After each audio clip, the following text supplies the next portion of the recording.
Не, ну слушай, вот этот дистанционный перфоратор меня, конечно, приколол.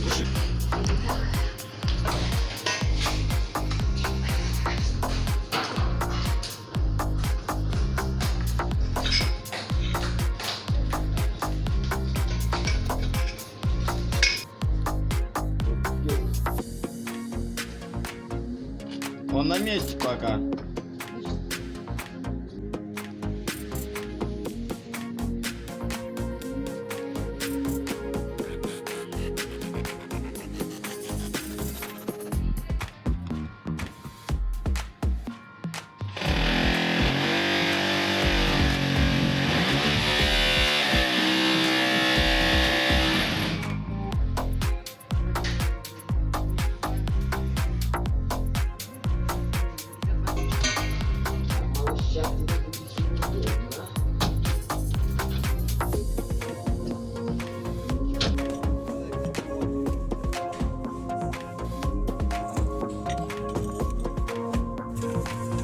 Пошел, идет. А тут...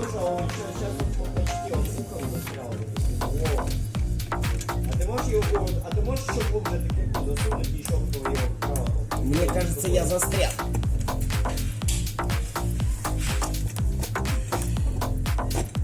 Давай, толкай в ту сторону, правильно. Лапу вижу.